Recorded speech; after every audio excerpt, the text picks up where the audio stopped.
it's Linda from Colourwerx Designs. Welcome back. It is week number 2 of the ColourMaze QuiltAlong. Thank you so much for your ongoing support and enthusiasm of our first ever QuiltAlong. If you're new this week, you might want to join our Facebook QuiltAlong group page. It's under Colourwerx QuiltAlongs on Facebook. We're doing giveaways each week, and people are sharing all their progress photos, and we're sharing tips and tricks there too. So I hope to see you there. Let's recap week number 1 quickly. You should have gotten your ColourMaze pattern from our Colourwerx.com website. In that pattern, you'll find on pages 1 and 2 all the cutting dimensions that we'll talk about today. You should have also selected your strip roll. That can be a pre-cut strip roll that has 42.5-inch strips like this, or you can certainly go into your stash and cut up 42.5-inch strips. And then you'll also need to select your background fabric, which is 1 3/4 yards. With that said, this week we're going to talk about cutting. And I just want to share a couple tips and tricks that I like to teach people about cutting. When you have a larger piece of fabric, such as your background fabric, I like to starch this before I cut it. And I use this gold top faultless spray starch. This is the firm finish with the gold top. It's available at Joann's or Walmart. And it's perfect because you can starch large pieces of fabric with it.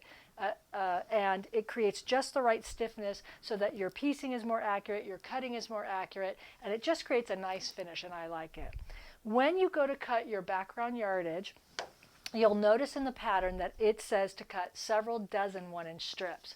1-inch strips can be tricky because you have to be particularly accurate when cutting. And one of the things that I like to do is shorten the distance that I'm going to be running my rotary cutter blade up the fabric. And what I mean by that is normally they have you cut the 22-inch length across your fabric, if that makes sense. So when you cut, normally you are cutting the distance of 20 inches. I like to actually shorten that distance. So what I do is I actually fold my background fabric in half again. That would be twice. And you can see I've got 4 layers of fabric that I'm going to go through. But I've shortened the distance to which my rotary cutter has to travel to only 11 inches. I find that I'm much more accurate this way. I also find that I make less mistakes and that my ruler moves less on the cutting board. Sometimes when you're going through that 20-inch span, your ruler has a capacity to squidge or skew from right to left. So when you get your background yardage out on your cutting board, and please do not use the cutting board for measurements, please only use your rotary cutter plastic ruler as it's more accurate. You're going to want to create a straight, clean edge. So go ahead and cut a straight, clean edge for yourself. And before you cut any more strips, let's just make sure you've got your fabric on the straight of grain. The way you know that is when you unfold the strip, if there's no kink in the strip of where it was folded, then you know you're on the straight of grain and you're good to go. Once you get that going, you can go ahead and start cutting your 1-inch strips, again, using your rotary cutter ruler as the measurement, not the rotary mat. So go ahead and start cutting your 1-inch strips, and what you might find is after you cut several 1-inch strips, meaning up to about 8 or 9 or 10, that the straight edge of your fabric has now become slightly skewed. That's because the pressure that you're forcing against your ruler and the pressure you're forcing with the rotary cutter against the ruler causes the ruler to skew from side to side. If that happens, just go ahead and move your fabric over again. Create a new straight edge for yourself, which is about every 10 strips or so, just like so. Cut off a sliver, and then go ahead and keep cutting again. You'll need to cut, like I said, several dozen of these 1-inch strips, and so accuracy counts. So check 3 times before you cut.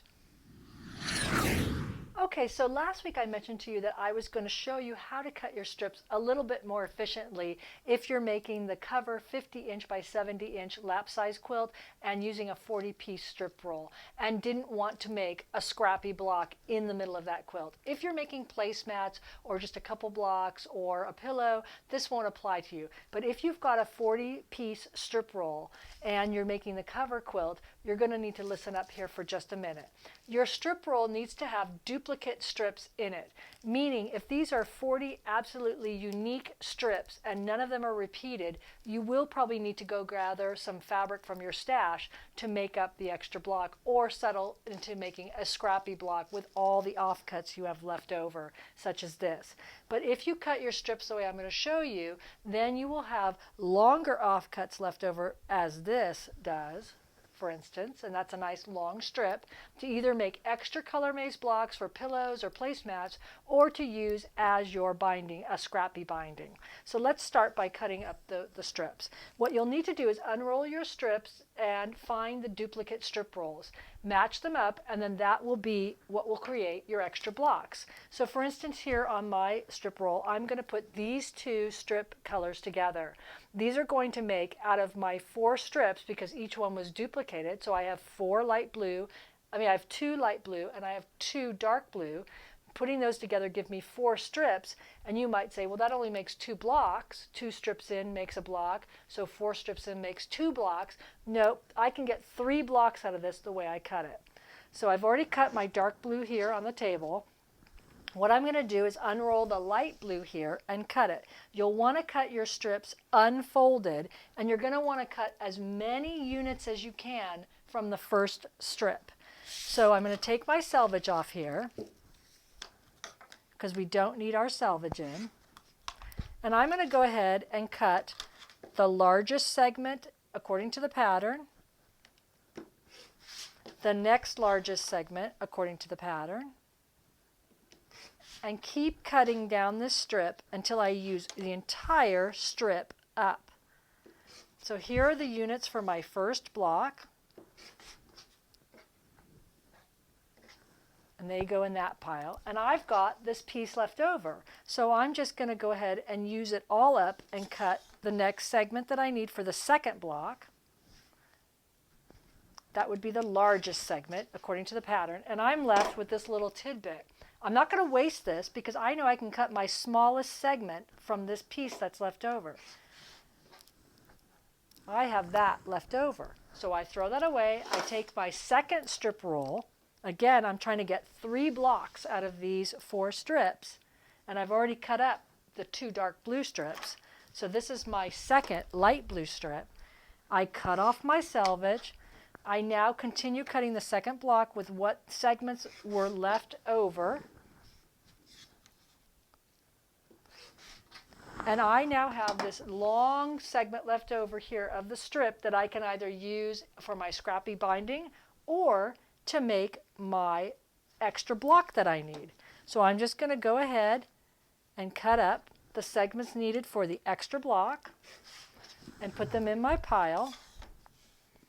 And you will see that I will use up almost this entire strip doing this.